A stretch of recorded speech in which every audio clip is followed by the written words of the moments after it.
Assalamualaikum warahmatullahi wabarakatuh.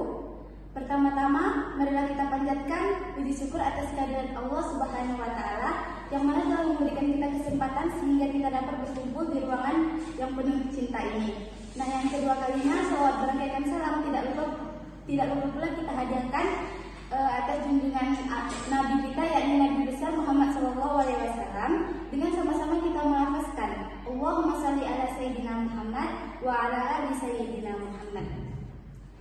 Yang terhormat Bapak Sukra Ihsan Zam SPM SC, yaitu selaku pembimbing satu saya. Nah, saya Mustika Winda dengan NIM 12380222917 akan mempresentasikan laporan proposal saya, yaitu dengan judul Analisis Vegetasi Gulma pada Tanaman Kelapa Sawit di Desa Sencalang, Indragiri Hilir.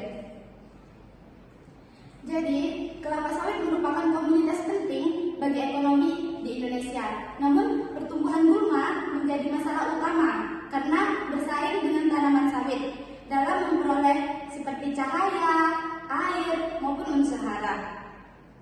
Gulma yang tidak terkendali menurunkan produktivitas dan meningkatkan biaya pemeliharaan. Jadi, analisis vegetasi gulma ini diperlukan untuk mengetahui komposisi, dominansi, dan keanekaragaman.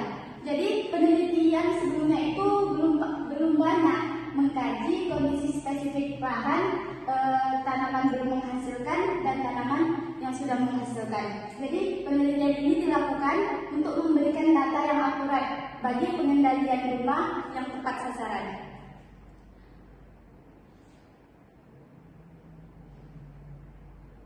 Selanjutnya ada tujuan dari penelitian ini. Yang pertama ada menganalisis komposisi dan struktur vegetasi gulma. Nah, yang kedua yaitu mengidentifikasi dominansi dan tingkat keanekaragaman gulma. Nah, yang ketiga yaitu menilai pengaruh kondisi lahan terhadap sebaran gulma.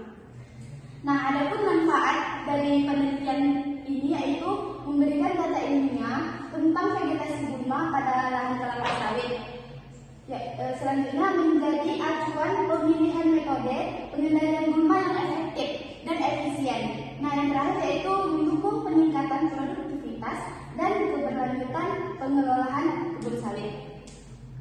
Nah, untuk teori penelitian yaitu menurut Duru et al. 2023 menjelaskan bahwa vegetasi gulma pada perkebunan kelapa sawit ini memiliki variasi komposisi, kerapatan, dan dominansi yang dipengaruhi oleh kondisi lingkungan, sehingga analisis vegetasi itu sangat diperlukan untuk mengidentifikasi spesies dominan serta menentukan strategi pengendalian yang tepat. Nah, hal ini menjadi landasan teori penting bagi penelitian saya, yaitu yang berjudul Analisis Vegetasi Gulma pada Lahan Kelapa Sawit.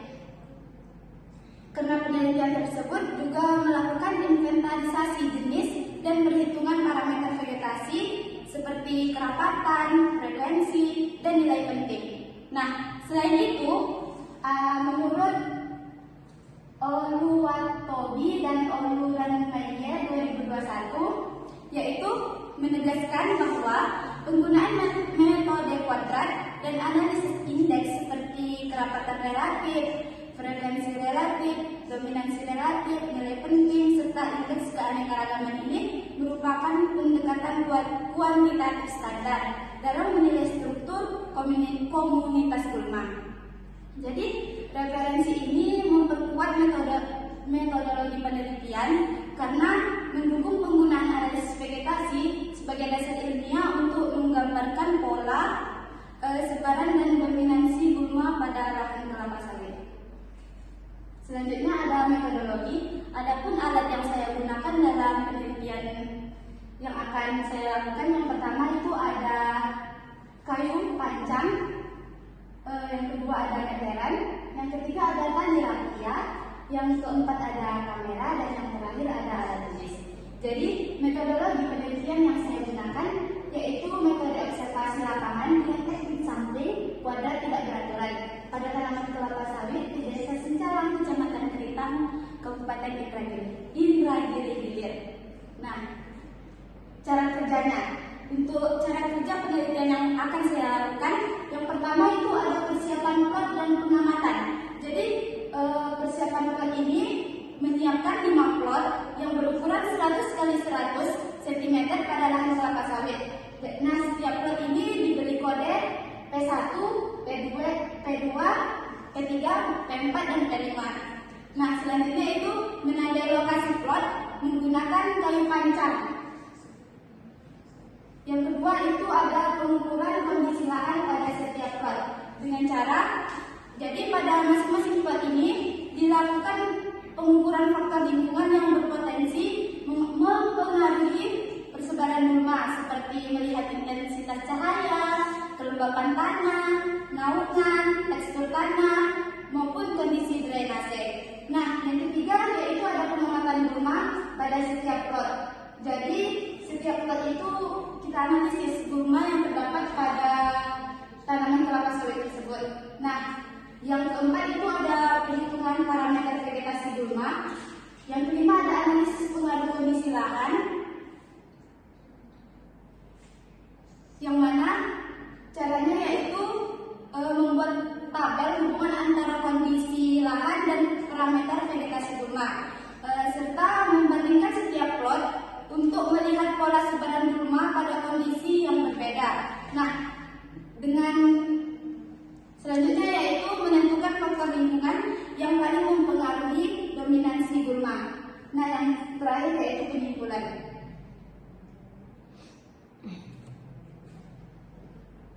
Selanjutnya ada parameter pengamatan. Jadi parameter yang diamati berkaitan dengan keberadaan gulma dan analisis menggunakan beberapa rumus sebagai berikut. Yang pertama ada kerapatan relatif, frekuensi relatif, dominansi, indeks nilai penting, dan SDR. Jadi parameter yang saya gunakan yaitu diperkuat dengan menurut pendapat Azmi DKK 2020. Sekian presentasi seminar proposal yang dapat saya tampilkan. Lebih dan kurangnya saya mohon maaf. Wabillahi taufiq wal hidayah. Wassalamualaikum warahmatullahi wabarakatuh.